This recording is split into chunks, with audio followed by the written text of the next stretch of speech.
అద్భుతం వ్యవసాయం జిల్లా అద్భుతంగా వ్యవసాయాన్ని పండగలాగా చేసిన కేసీఆర్. బ్రహ్మాండమైన యాదాద్రి పవర్ ప్లాంట్ని తెచ్చినాం, చేసి వచ్చినాం కదా ప్రారంభం. మొన్న నీ మంత్రి అంతకుముందు నీలిగిండు, నేను వస్తే రద్దు చేస్తా పవర్ ప్లాంట్ను, ముఖం చాటేసిండు. అందుకే అక్కడ అద్భుతమైన గ్రీన్ ఇండస్ట్రియల్ ఏరియా తీసుకొచ్చినాం. మొత్తం ప్రపంచ చరిత్రలో మానవ నాగరికత ఉన్నంతకాలం నిలబడగలిగిన అద్భుతమైన యాదాద్రి దేవాలయ నిర్మాణం చేసినాం. నల్గొండ జిల్లాలో 3 మెడికల్ కాలేజీలు తెచ్చినాం. అద్భుతమైన జిల్లా కార్యాలయాలు నిర్మాణం చేసుకున్నాం. భువనగిరిలో, సూర్యాపేటలో వందలాది గురుకుల పాఠశాలను తీసుకొచ్చిన, గురుకుల కళాశాలను తీసుకొచ్చినాం. ఐటీ పార్కులను తెస్తే దాన్ని నిలబెట్టుకునే సోయి కూడా లేదు మీకు. ఏం చేసినామా? ఇక నీళ్ళ గురించి నువ్వు తుంగతుర్తి, సూర్యాపేటలో నియోజకవర్గాల గురించి మాట్లాడిన మాటలు నీ జ్ఞానానికి తార్కాణం.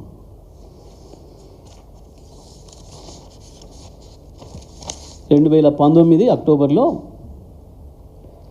కేసీఆర్ గారు హైవే పైన, విజయవాడ హైవే పైన కాళేశ్వరం జలాలకి హారతి ఇచ్చిన సందర్భం. హుజూర్ నగర్ పోతూ కాళేశ్వరం జలాలకి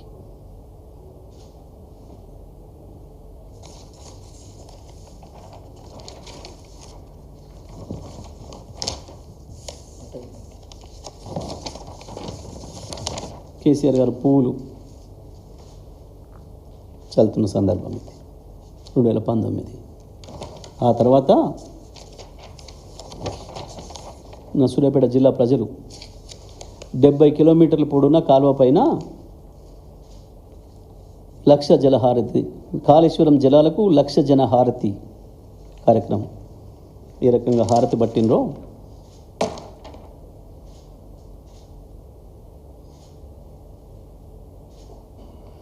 రేవంత్ మాట్లాడేటప్పుడు తెలుసుకొని మాట్లాడు.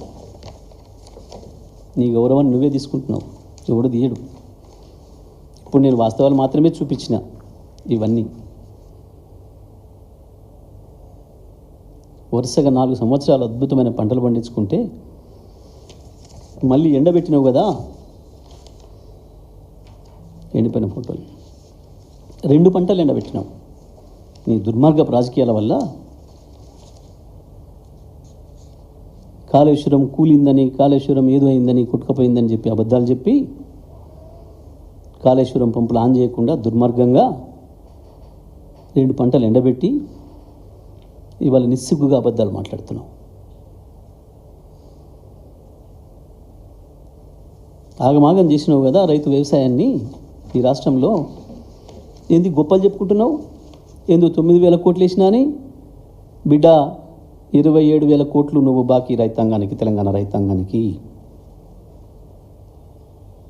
రైతు బంధు బంద్ అయిపోయింది, భరోసా అడ్రస్ లేకుండా పోయింది. ఇప్పటికి 3 టర్ములు బాకీ ఉన్నావు.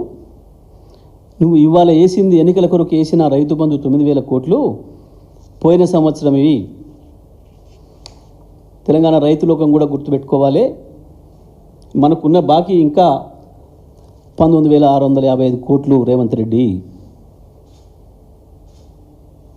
మొత్తం ఇయ్యలేను. రైతు భరోసా ఇంకా 19,500 కోట్లు బాకీ ఉన్నావు. ఇప్పుడు యాసింగిది, ఇప్పుడు వానకాలని వెయ్యాలి. నువ్వు జబ్బలు జరుచుకొని గొప్పలు చెప్పుకున్నంత మాత్రాన రైతుల కడుపు నిండదు. వాళ్ళ జేబులలో పైసలు పడతాయి కదా. నువ్వు ఎన్నికల డ్రామా, ఎన్నికల స్టంట్లు బాగా చేసినావనే సంగతి తెలుసు. ఇవాళ రేషన్ కార్డులు అందుకే పంపిణీ చేస్తున్నావు సంగతి తెలుసు. నీ ప్రతి అక్షరం అబద్ధమనే సంగతి ప్రజలకు తెలుసు. తుంగతుర్తి, నల్గొండ జిల్లాలో నీవు నీ కాంగ్రెస్ని పాత తెలుగుదేశంలో కలిసి నాశనం చేసిన జిల్లా. ఏముండే ఆనాడు? ఎన్నికలు వస్తే కొట్లాటలు, కేసులు, హత్యలు, ఊరుకు 4 సమాధులు తప్ప, ఆ సమాధుల చుట్టూ పెరిగిన కంప చెట్లు తప్ప నా తెలంగాణ, నా నల్గొండ జిల్లా పల్లెల్లో ఎన్నడూ వెలుగు లేదు. మేము వచ్చినాక కదా ఇవాళ ప్రతి పల్లె వెలుగుతో నిండిపోతుంది.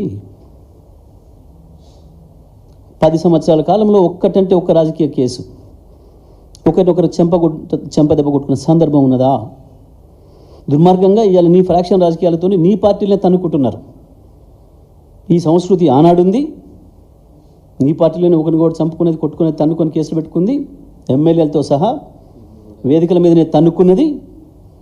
నిన్న నువ్వు పొగిడిచ్చిన నాయకులు వాళ్ళ భాగవతాలన్నీ ప్రజల ముందు ఉన్నాయి. నిన్న కూడా తన్నుకున్నారు కదా. నిన్న పొద్దున నీ సభకు ముందు కూడా తన్నుకున్నారు కదా. నీ ప్రభుత్వం వస్తే జరిగేది గది ప్రజలకి. మాది నీళ్ళ దందా, ప్రజల దందా. నీది ప్లాట్ల దందా, కమిషన్ల దందా. మాది నీళ్ళ దందా, రైతు దందా. నీది కమిషన్ల దందా, ప్లాట్ల దందా. నీకు గవి మాత్రమే వస్తాయి. నిజమే.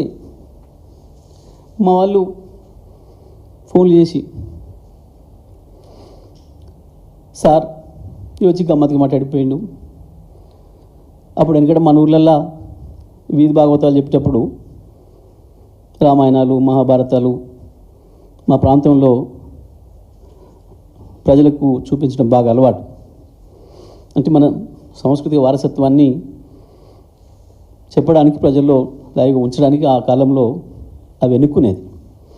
అవి మా తుంగతుర్తి ప్రాంతంలో మరి ఎక్కువ. ప్రతి ఊర్లో ప్రతి సంవత్సరం ఎండాకాలం ఉంటుంది.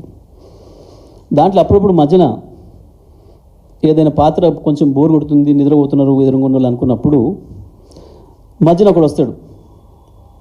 కొన్ని ప్రాంతాల్లో బుడ్రకాన్ అంటారు, కొన్ని ప్రాంతాల్లో బాఫూన్ అంటారు, జోకర్ అంటారు. అందులో రాజు పాత్ర రాజుది ఉంటుంది, మంత్రి పాత్ర మంత్రిది ఉంటుంది, సైనికుడి పాత్ర సైనికుడు ఉంటుంది, మధ్యన ఈ పాత్ర వస్తుంది. కానీ ఈయన అన్ని పాత్రలు ఈయన వేసిపోతుంది కదా సార్. ఇక్కడికి వచ్చి రాజు పాత్ర ఈయనదే ఉంది, మంత్రి పాత్ర ఈయనదే ఉంది, బుడ్రకాన్ పాత్ర ఈయనదే ఉంది. గట్లా ఉన్నాయి ఈయన మాటలు అని చెప్తారు. నాకు ఫోన్ చేసి ప్రజలు అక్కడి నుంచి, గిది నీ స్థాయి అలా ప్రజల్లో. ఏ సభ పెట్టినా, ఎక్కడికి పోయినా వేదిక ఏందో తెలుసుకోకుండా, బడి పిల్లల కాడికి పోయినా అదే, ఐటీ పిల్లల కాడికి పోయినా అదే. కేసీఆర్ మీద ఏడుపు, కేసీఆర్ మీద బూతులు తప్ప నీ బతుకు ఇంకొకటి రాదు. మేము మాట్లాడలేమా? మాకు రాదా భాష? నీకంటే అద్భుతంగా బూతులు కూడా మాట్లాడగా నీకు మాత్రమే వస్తాయి అనుకో. కానీ నీలాంటి సంస్కారాన్ని మేము ప్రదర్శించాం.